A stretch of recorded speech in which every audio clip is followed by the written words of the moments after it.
Would be comprehension and ऐसे writing. ठीक है, तो सबसे पहले ऐसे राइटिंग को समझने के लिए हम कुछ सेंटेंस को पढ़ेंगे। हमने बिल्कुल स्टार्ट से शुरू करना है। आप में से बहुत टैलेंटेड लोग होंगे, लेकिन it is very good to start from the scratch, because the better we have understanding from the scratch, the more productive and constructive we can be. So therefore it is very much important. सबसे पहले हम sentence को पढ़ते हैं, ठीक है, कि sentence क्या चीज है। सेंटेंस को समझना बहुत जरूरी है। ठीक है, इसमें आपने दो से तीन चीजों को देखनी है। सेंटेंस को समझने से पहले आप सबसे पहले अल्फाबेट्स के बारे में आए। ठीक है, कि there are 26 alphabets in English. Then we have divided those 26 alphabets into two categories. One is called vowels and the second one is called consonants. Five of them are vowels and remaining 21 of them are consonants. The basic difference between the vowels and consonants is whenever we read vowels, none of our mouth part touches the other one. Like, for example, if you read it or practice it after me, A, E, I, O, U, you can judge that none of your body part, none of your mouth part touches any other part of your mouth. So this is the basic difference. Okay? While you read the consonants, your at least two mouth parts, they touch each other, like B. If you read B, your both lips are touching to each other. C, your both teeth, upper jaw and the lower jaw, they all are touching each other. D, in the same way, your tongue is touching your jaw. So this is the basic difference. If then we move towards word. What is word? Combination of different alphabets or different letters make a word. जब मुख्तलिफ words, जब मुख्तलिफ alphabets या मुख्तलिफ letters आपस में combine होते हैं, they lead to the formation of words. ठीक है, वो word बनाते हैं. Like for example, the word is English. English is E is vowel, N is consonant, G is consonant, L is consonant, I is once again a vowel, S is a consonant and H is a consonant. ठीक है, तो आप देख रहे हैं कि English क्या हुआ, एक वर्ड हुआ. So word is the combination of alphabets. In the same way, अभी जिस तरह हमने कंस्ट्रक्शन देखी कि alphabets alphabets led to the formation of word, now words will lead to the formation of a sentence. ठीक है, तो हमारे पास सेंटेंस क्या है? What is sentence? Sentence में कुछ key characteristics है. All these are written in the red are very much important. The four characters are must have in any of it. The very first one is a group of words. A sentence is a group of words. यानी मुख्तलिफ words मिलकर क्या बनाएंगे? Sentence बनाएंगे. Remember one thing. ठीक है, then that has got the subject, जिसमें हमारे पास subject होता है. Subject is the doer of any action or the person, place और thing whom we talk about, यानी जिसके बारे में हम बात करेंगे. आगे हम इसको प्रैक्टिस करेंगे, मैं प्रैक्टिस में आपको बताऊंगा कि सब्जेक्ट क्या है. ठीक है, तो ग्रुप ऑफ वर्ड्स जिसमें सब्जेक्ट होता है यानी काम करने वाला होता है, एंड द प्रिडिकेट, और हमारे पास क्या होता है? प्रिडिकेट होता है. प्रिडिकेट क्या है? फॉर टाइम बिंग आप ये समझ लें कि after subject the remaining part of the sentence is called predicate. कि सब्जेक्ट के बाद जो भी हमारे पास हिस्सा होगा, लाइक फॉर एग्जांपल यहाँ पर हम लिखते हैं अली इज प्लेइंग क्रिकेट, तो अली हमारे पास जो रेड में है वो सब्जेक्ट है, काम करने वाला. इज प्लेइंग क्रिकेट वो तमाम हमारे पास क्या है? प्रिडिकेट है. इसी तरह हमारे पास है ही टीचेज इंग्लिश. ही हमारे पास क्या है? सब्जेक्ट है. टीचेज इंग्लिश हमारे पास क्या है? प्रिडिकेट है. ठीक है, तो ये हमारे पास क्या हुआ? ये हमारे पास प्रिडिकेट हुआ. Last but not the least, the most important part of a sentence is कि इट शुड हैव क्लियर और कंप्लीट मीनिंग. कि हमारे पास जो सेंटेंस होता है वो सेंटेंस हमें क्लियर और कंप्लीट मीनिंग देता है. अगर हमारे पास कोई भी टाइप ऑफ कोई भी सेंटेंस हो, अगर वो ग्रुप ऑफ वर्ड्स भी हो सकता है, उसमें सब्जेक्ट भी हो सकता है, उसमें प्रिडिकेट भी हो सकता है, लेकिन अगर उसमें क्लियर और कंप्लीट मीनिंग नहीं होगा तो हम कभी भी उसको क्लियर और कंप्लीट सेंटेंस नहीं कह सकते. ठीक है, सो देयरफॉर हम क्या करते हैं? हम कहते हैं कि a group of words that has got the subject and the predicate and gives clear and complete meaning, उसे हम क्या कहते हैं? सेंटेंस. यानी सेंटेंस क्या होगा? अल्फाज का मजमूआ होगा जिसमें हमारे पास सब्जेक्ट होगा, प्रेडिकेट होगा और एक क्लियर मीनिंग होगा, यानी अंडरस्टैंडेबल होगा, एक कॉम्प्रिहेंसिव और कंपैक्ट मीनिंग होगा जिसमें लिसनर या एग्जामिनर उसको पूरा समझ लेगा. उसे हम क्या कहेंगे? सेंटेंस कहेंगे. सेंटेंस का दूसरा नाम यहाँ पर आप उसको फिल वक्त इंडिपेंडेंट क्लॉज, आप इसको ये एक नाम समझ ले. आगे जाकर मैं आपको क्लॉज भी समझाऊंगा कि क्लॉज क्या होता है. ठीक है, यहां पर मैंने आपको बताया कि सब्जेक्ट और प्रेडिकेट. ठीक है, यहां पर मैं इसको मजीद डिटेल में आपको बताना चाहता हूँ कि what is subject. Subject is the doer of any action in the sentence. कि आपके पास कोई भी सेंटेंस होगा, ठीक है, उसमें काम करने वाला जो कहलाता है वो आपका सब्जेक्ट कहलाता है। Like for example if I state a sentence in front of you, मैं कहता हूं the prime minister is talking to the public. The prime minister is talking to the public. Can you tell me what is subject in the chat box quickly, please? The prime minister is addressing the public. What is subject?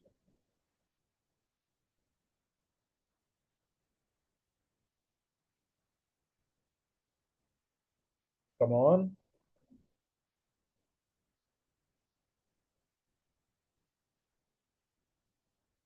The prime minister is doing the action, therefore he is what? He is a subject. I say Quetta is a good city. What is subject here? Quetta is a good city. देखिए यहां पर आपके मुताबिक क्वेटा क्या होगा, हमारे पास subject होगा। याद रखे ये जरूरी नहीं है कि हमेशा जुमले में काम करने वाला सब्जेक्ट हो। ठीक है, फॉर बेसिक्स जब हम बेसिक पढ़ाते हैं तो उसमें हम ये कहते हैं कि काम करने वाला सब्जेक्ट होगा, लेकिन इसकी एक और डेफिनेशन जो हम थोड़ी सी डिटेल जो डेफिनेशन देते हैं कि जुमले में कोई भी शख्स, जगह या चीज जिसके बारे में बात की जा रही हो वो सब्जेक्ट कहलाता है। Like for example Quetta is a good city, यहाँ पर कोयटा कोई काम नहीं कर रहा लेकिन कोयटा के बारे में बात की जा रही होती है। ठीक है, तो जिस सब्जेक्ट के बारे में, जिस शख्स के बारे में, जगह या चीज के बारे में जिसके बारे में हम बात करेंगे वो हमारे पास क्या कहलाएगा, वो हमारे पास सब्जेक्ट कहलाएगा। तो the prime minister is addressing the public, prime minister हमारे पास क्या है, हमारे पास सब्जेक्ट है। Quetta is a good city, तो कोयटा हमारे पास क्या है, सब्जेक्ट है। यानी कोई भी शख्स, जगह या चीज जिसके बारे में हम जुमले में बात करें वो हमारे पास क्या कहलाएगा, सब्जेक्ट कहलाएगा। I hope you got it. फिर उसके बाद जो रिमेनिंग पार्ट है, इज एड्रेसिंग द पब्लिक और इज अ गुड सिटी, जो आप लोग के सामने मैंने सेंटेंस बताया, after subject the rest of the words are called predicate.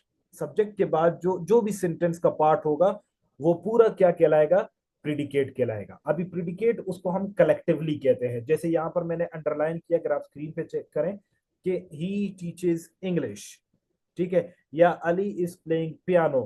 Is playing piano पूरा क्या है, प्रिडिकेट है।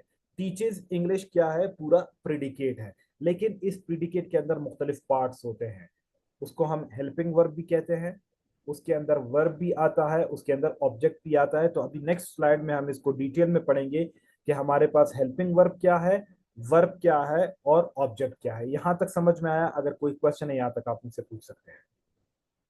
कम on over to you all. If it is clear please drop me yes और क्लियर, ताकि हम आगे चलें।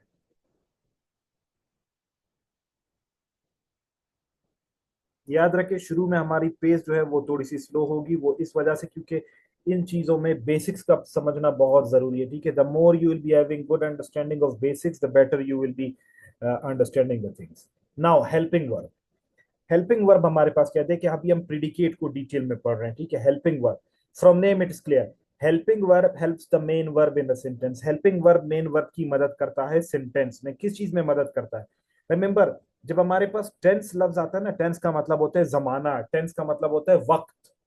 ठीक है, तो हेल्पिंग वर्ब क्या करता है, हेल्पिंग वर्ब का मेन काम ये होता है जो हमें ये बताता है कि हम प्रेजेंट की बात कर रहे हैं, पास्ट की बात कर रहे हैं या फ्यूचर की बात कर रहे हैं। तो हेल्पिंग वर्ब मेन वर्ब की मदद करता है और हमें ये बताता है सेंटेंस में कि कोई चीज प्रेजेंट में हो रही है, पास्ट में हुई थी या मुस्तकबिल में होगी। ठीक है, for example he is teaching Arabic, यहाँ पर जो रेड में मैंने बोल्ड किया हुआ है ये क्या है हमारे पास, ये हमारे पास हेल्पिंग वर्ब है कि वो अरबिक पढ़ा रहा है। इट मीन्स कौन सा प्रोसेस, क्या वो पास्ट में हो रहा था? नहीं। क्या वो फ्यूचर में होगा? नहीं, वो अभी हो रहा है। तो हेल्पिंग वर्ब हमें वक्त की डेफिनेशन देता है, वक्त को डिफाइन करता है कि कोई चीज प्रेजेंट में हो रहा था, पास्ट में हो रहा, प्रेजेंट में हो रहा है, पास्ट में हो रहा था या फ्यूचर में होगा। ठीक है, तो ये हमारे पास टेंस, हेल्पिंग वर्ब बेसिकली क्या है, टेंस है। Second we have got she was decorating the room. She was decorating the room, वो रूम डेकोरेट कर रही थी। अभी यहाँ पर वॉज ने हमें क्या बताया कि कर रही थी, ये काम पहले हो रहा था। ठीक है। अगर यहाँ पर मैं विल बी लगाऊं, she will be decorating the room, इसका मतलब ये काम अभी तक नहीं हुआ, ये काम मुस्तकबिल में कहीं जाकर होगा। तो हेल्पिंग वर्ब क्या करता है? हेल्पिंग वर्ब हमें हेल्प करता है कि एक काम अभी हो रहा है प्रेजेंट में, या हो रहा था पास्ट में, या होगा फ्यूचर में। फॉर एग्जाम्पल, उसी सेंटेंस को मैं रिपीट करता हूं, मैं कहता हूं the prime minister is addressing the public. तो यहां पर what do you think, what is helping verb? The Prime Minister is addressing the public.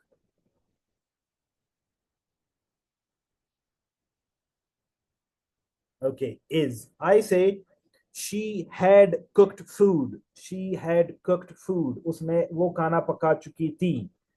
What is helping verb here? Had. Okay. In the very same way, I say they will have been teaching English. They will have been teaching English. What is the helping verb? वो English पढ़ा रहे होंगे। Here the helping verb is will have been, ठीक है। तो ये क्या हुआ? helping verb helps the main verb to clarify the time। तो helping verb हमें क्या करता है? main verb की मदद करता है, और वो हमें इस चीज का बताता है कि whether something was in present, something was in the past, or something will be in the future। ठीक है। I hope the helping verb is clear। Now we shall move towards verb। verb क्या होता है? verb is a word that shows any action or state। verb कोई भी ऐसा word होता है जो कि कोई भी एक्शन बताता है, कोई भी स्टेट बताता है। यानी वो वर्क को भी बता सकता है, किसी एक्टिविटी के बारे में भी बता सकता है, और किसी हालत के बारे में भी बता सकता है।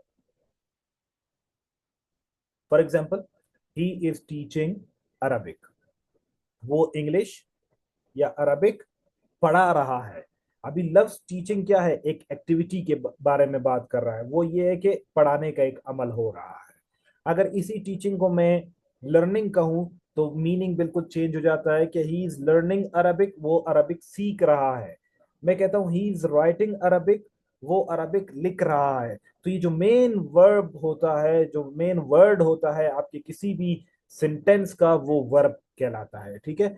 तो याद रखिए, बगैर सब्जेक्ट के आपका सेंटेंस कभी कभार बन सकता है, बगैर हेल्पिंग वर्ब के बन सकता है, बगैर ऑब्जेक्ट के बन सकता है, लेकिन बगैर वर्ब के कभी भी सेंटेंस आपका नहीं बन सकता। ये आगे जाकर जब हम टेंस कंसिस्टेंसी पढ़ेंगे तो मैं उसमें आपको बताऊंगा डिटेल में। सो ही इज टीचिंग अरबिक। तो ये जो रेड में मैंने अंडरलाइन किया हुआ है, this is verb that shows any action. यहाँ पर ये दोनों वर्ब्स एक्शन को शो कर रहे हैं। फॉर एग्जाम्पल, मैं कहता हूं Quetta is a good city. What do you think, is क्या है?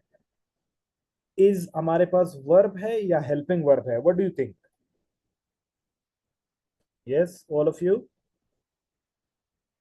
Quetta is a good city. No, Quetta में जो इज है that is not a helping verb. याद रखिए कि हेल्पिंग वर्ब वो उस वक्त होते हैं जब उसके बाद कोई ना कोई वर्ब आते हैं। देखिए यहाँ पर फॉर एग्जांपल स्क्रीन पर आप देखें कि इसके बाद क्या आया? टीचिंग आया। ठीक है। अगर टीचिंग वर्ब आया है तब ये हेल्पिंग वर्ब कहलाता है। इज तब हेल्पिंग वर्ब कहलाता है। जब कोई मेन वर्ब नहीं होता तब ये खुद एक क्या हो जाता है? मेन वर्ब के तौर पर काम करने लगता है। फॉर एग्जाम्पल, जो सेंटेंस मैंने आपको बताया कि फॉर एग्जाम्पल मैं कहता हूं Ali is a doctor. Ali is a doctor, यानी अली क्या है? अली यहाँ पर हमें मेन वर्ब के तौर पे काम कर रहा है, और ये हमें स्टेट बता रहा है। तो यहाँ पर जो इज होता है ये वर्ब होता है, और this is called stative verb. ठीक है। तो ये स्टेट शो कर रहा है। In the very same way possessive verb में आ जाते हैं। फॉर एग्जाम्पल, मैं कहता हूँ she has a doll. She has a doll, उसके पास एक डॉल मौजूद है। अभी हैज के बाद कोई वर्ब नहीं है ना, तो इसलिए ये हैज खुद क्या हो जाता है? वर्ब हो जाता है, क्योंकि showing the possession, showing the ownership. तो ये हमारे पास क्या हो गया? ये हमारे पास एक वर्ब हो गया। ये आगे जाकर हम एक्टिव पैसिव को जब हम डिटेल में डिस्कस करेंगे तब हम उसमें मजीद इसको डिटेल में डिस्कस करेंगे। ठीक है। तो आई hope you all got it कि वर्ब एक्शन जब शो करता है तो वो इस तरह के वर्ब्स आते हैं: teach, taught, taught, teaching, play, played, played, playing. ठीक है। Write, wrote, written, writing. लेकिन जब स्टेट के बारे में बात आती है तो स्टेट के जो वर्ब्स होते हैं वो हमेशा याद रखें: is, am, are, was, were, will be, shall be. ठीक है। ये स्टेट को शो करते हैं जब इनके बाद वर्ब नहीं होता, कंडीशन को शो करते हैं। ठीक है। जैसे मिसाल के तौर पे मैं कहता हूं कि I was a student, I am a teacher, I will B an officer. तो यहां पर हर तीन वर्ड्स ने, वॉज ने, इज ने और विल बी ने, मेरे तमाम स्टेट को डिफरेंट कर दिया कि मैं एक चीज पास्ट में था, एक चीज प्रेजेंट में हूं, और एक चीज फ्यूचर में हूँ। इसी तरीके से वर्ब जो है वो पोजेशन को भी शो करता है, ऑनरशिप को, पोजेशन। ठीक है, मैं कहता हूं she had a bike, she had a bike, उसके पास एक बाइक थी। शी हैज टू कार्स, उसके पास दो गाड़ियां हैं। She will have an helicopter, उसके पास एक हेलीकॉप्टर होगा। यहां पर वो सॉरी, हैड, हैज या विल हैव, क्योंकि इनके बाद कोई भी वर्ब नहीं है, कोई भी एक्शन वर्ब नहीं है, इसलिए ये खुद क्या बन जाते हैं, ये वर्ब बन जाते हैं और पोजेशन को फिर शो करना शुरू कर देते हैं। आई होप यू गॉट इट। फिर हम चलते हैं ऑब्जेक्ट की तरफ कि ऑब्जेक्ट क्या है। Remember, object is very simple. Object is the receiver of an action. जो एक्शन आपका जहां पर जाकर खत्म होगा, ठीक है, जिस एक्शन का जिस चीज पर असर पड़ेगा, वो क्या है, आपका ऑब्जेक्ट कहलाएगा। For example, he is teaching Arabic, वो क्या पढ़ा रहा है, अरबिक पढ़ा रहा है।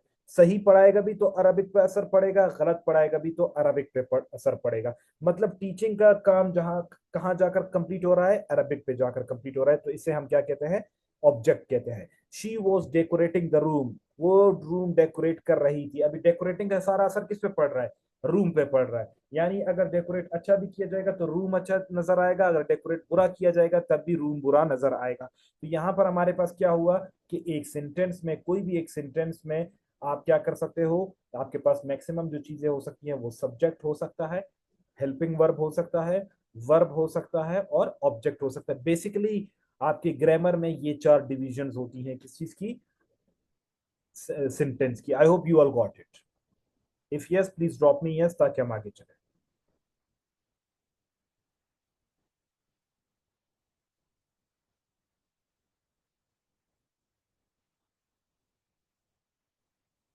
Okay, Razia Jamal, Shazmina, I hope you all got it. खुशी, all the women are replying, boys are all sleeping. Okay, तो ये हमारे पास क्या हुआ, ये बेसिक एक सेंटेंस का स्ट्रक्चर हुआ। ठीक है, हमने स्टार्ट किया एक वर्ड से, हमने अल्फाबेट से स्टार्ट किया, अल्फाबेट के बाद हम गए वर्ड की तरफ, वर्ड के बाद हम सेंटेंस की तरफ गए, सेंटेंस के हमने पार्ट्स पढ़ लिए।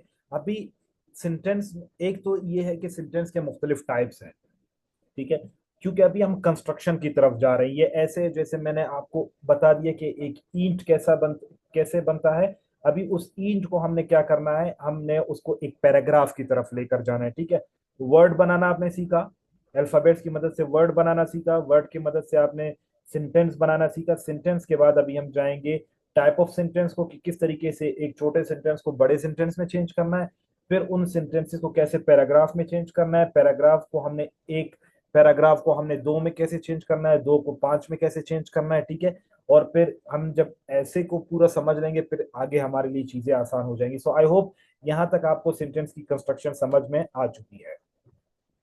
सेंटेंस की बहुत सारी किस्में हैं, याद रखें, सेंटेंस के बहुत सारी किस्में हैं, मैं वो आपको वक्त के साथ साथ पढ़ाऊंगा। यहाँ पर हम स्ट्रक्चर के बारे में पढ़ रहे हैं। स्ट्रक्चर से पहले हम देखते हैं, हमारे पास आ जाता है एक सिंपल सेंटेंस, ठीक है, फिर हमारे पास आ जाता है नेगेटिव सेंटेंस जिसमें नॉट का इस्तेमाल किया जाता है, फिर आ जाता है हमारे पास इंट्रोगेटिव सेंटेंसेस जिसमें हम सवाल पूछते हैं, ठीक है, जिसको हम सवालिया जुमले भी कहते हैं। फिर हमारे पास आ जाते हैं नेगेटिव एंड इंटरोगेटिव सेंटेंसेस, वो सेंटेंसेस जिसमें हम सवाल भी पूछते हैं और नेगेटिविटी का भी शो करते हैं। तो ये हमारे पास सेंटेंस टाइप ऑफ सेंटेंसेस है अकॉर्डिंग टू मीनिंग। ठीक है, कि सादा जुमला, सादे जुमले, नेगेटिव जुमले, मनफी जुमले, सवालिया जुमले और मनफी और सवालिया जुमले, जिसको हम फॉर्मल भी कहते हैं और इनफॉर्मल भी कहते हैं। तो ये हमारे पास सिंपल सेंटेंस है। सिंपल सेंटेंस के मजीद भी कुछ नेम्स हैं जिससे आप बाद में कंफ्यूज ना हो, इसलिए अभी आप इसको लिख लें। इसको आप सिंपल सेंटेंस भी कह सकते हैं, इसको आप अफर्मेटिव सेंटेंस भी कह सकते हैं, इसको आप डिक्लेरेटिव सेंटेंस भी कह सकते हैं।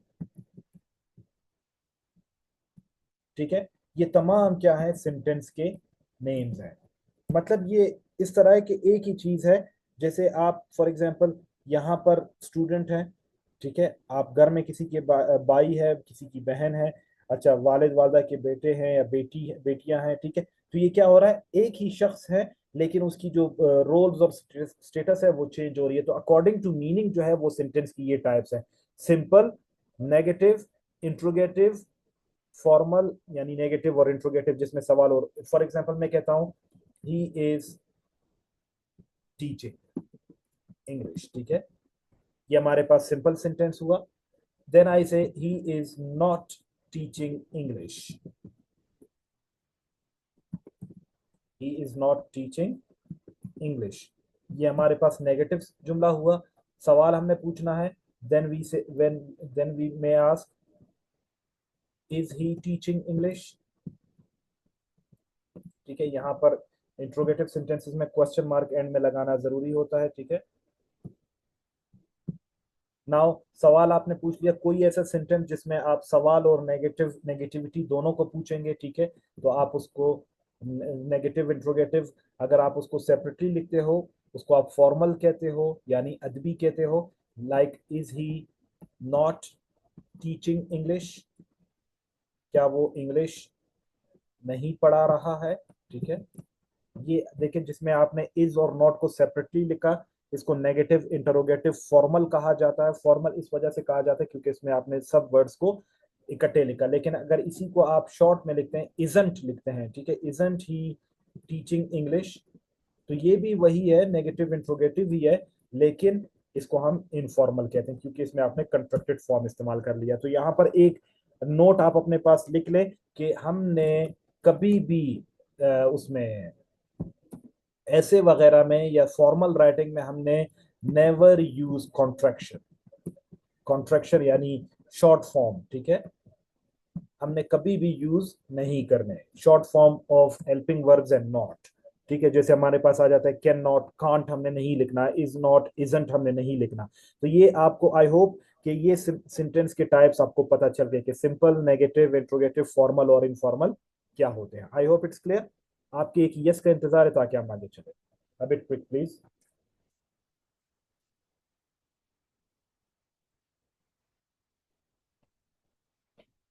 ओके ये आपके सामने आए अकॉर्डिंग टू, हमारे पास आ गए मीनिंग, ठीक है। अभी हम चलेंगे,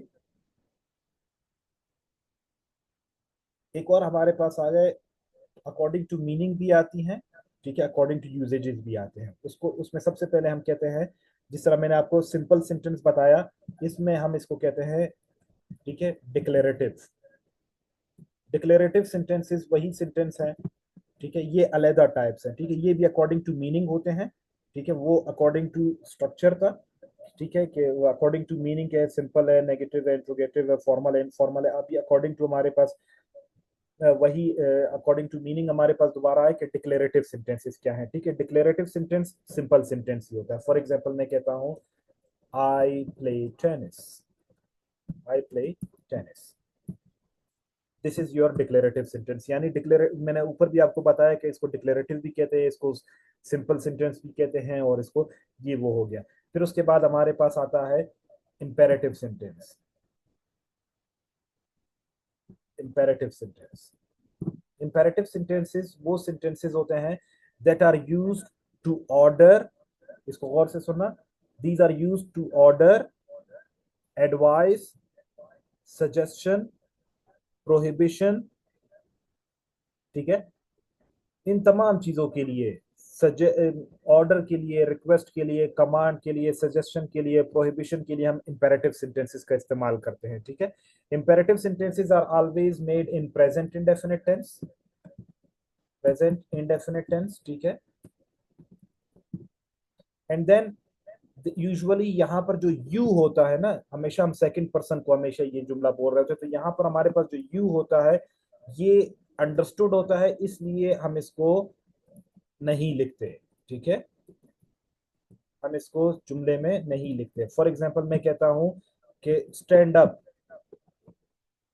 ये स्टैंड अप आपके पास क्या हुआ, ये ऑर्डर भी हो सकता है, रिक्वेस्ट भी हो सकता है, कमांड भी हो सकता है, सजेशन भी हो सकता है, ये आपका क्या हुआ, ये आपका इंपेरेटिव सेंटेंस। मैं कहता हूं स्पीक इंग्लिश, ठीक है, इंग्लिश बोले। मैं कहता हूं डू नॉट या डोंट, ठीक है, डोंट ड्रिंक वाटर, पानी ना पिए, ठीक है। तो इंपेरेटिव सेंटेंसेस है, इसमें आप ऑर्डर दे रहे होते हैं, रिक्वेस्ट कर रहे होते हैं, कमांड कर रहे होते हैं, सजेस्ट कर रहे होते हैं, ठीक है। तो ये हमारे पास क्या हुए, इंपेरेटिव सेंटेंसेस हुए। इंपेरेटिव सेंटेंस हमेशा प्रेजेंट इंडेफिनिट टेंस में बनते हैं। इसमें वर्ब और ऑब्जेक्ट हमेशा आता है। यू यहाँ पर अंडरस्टूड होता है क्योंकि हम अपने लिसनर को ये कह रहे होते हैं, इस वजह से हम इसको नहीं लिखते हैं, ठीक है।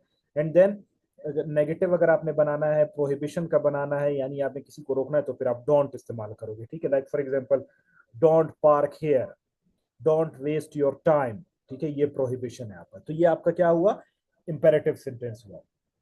फिर आपका नेक्स्ट आता है, that is optative sentence. Optative sentences ये ऐसे सेंटेंसेस होते हैं जिसमें आप लोगों को क्या करते हैं, दुआ देते हैं। Like for example, you may live long, ठीक है, यू मे लिव लॉन्ग, अल्लाह आपको, may you succeed in exam,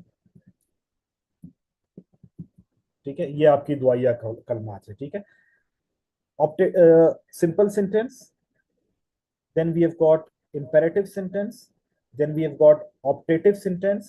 इसमें हम दोबारा इंटरोगेटिव का जिक्र करेंगे। इंटरोगेटिव आप सबको पता है कि इंटरोगेटिव सेंटेंस क्या करता है, they are use to ask the questions. Interrogative sentence, तो इंटरोगेटिव सेंटेंसेस क्वेश्चंस पूछने के लिए इस्तेमाल करते हैं। Like for example, do you know who Abraham Lincoln was, क्या आपको पता है कि अब्राहम लिंकन कौन था?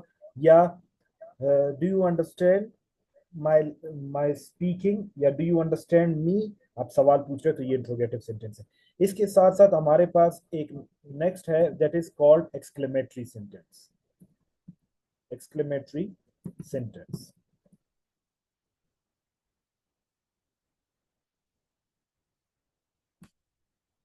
स्पेलिंग मिस्टेक्स को जरा चेक कीजिएगा, ठीक है। एक्सक्लेमेटरी सेंटेंस वो सेंटेंसेस होते हैं जिसमें आप अपने sudden feelings of surprise, happiness और सोरो शो कर रहे होते हैं। लाइक फॉर एग्जांपल, अक्सर आपने देखा होगा ना, हम कहते हैं अल्लाह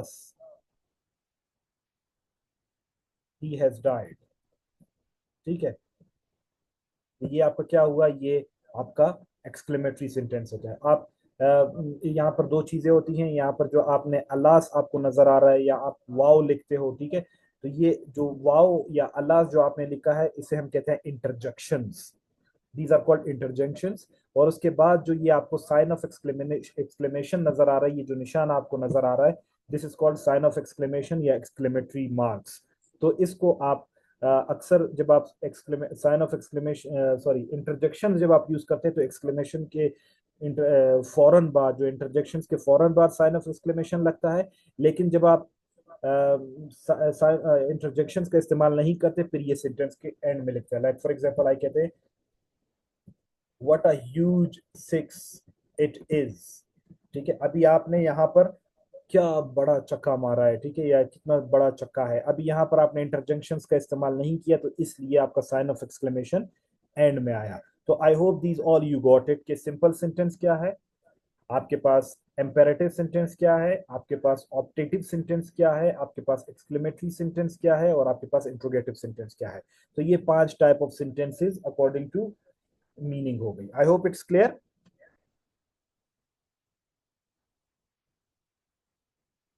क्लियर टू एवरीबॉडी।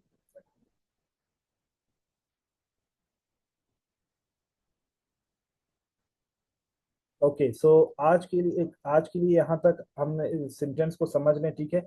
कल हम क्या करेंगे, कल हम टाइप ऑफ सेंटेंस को पढ़ेंगे, इसको अच्छी तरीके से प्रैक्टिस करेंगे, और इंशाल्लाह सिंपल, कंपाउंड और कॉम्प्लेक्स सेंटेंस को कल हम लेक्चर में वाइंड अप करेंगे, और उसके साथ साथ फिर हम पैराग्राफ की तरफ भी चलेंगे, ठीक है। So I will be sharing these lectures with you.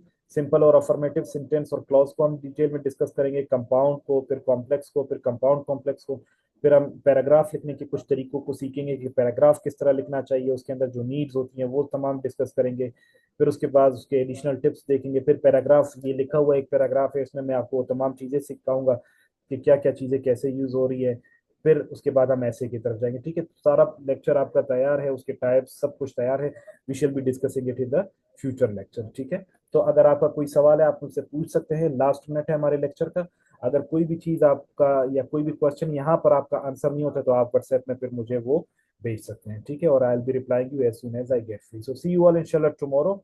Till that, अल्लाह ने के बाद।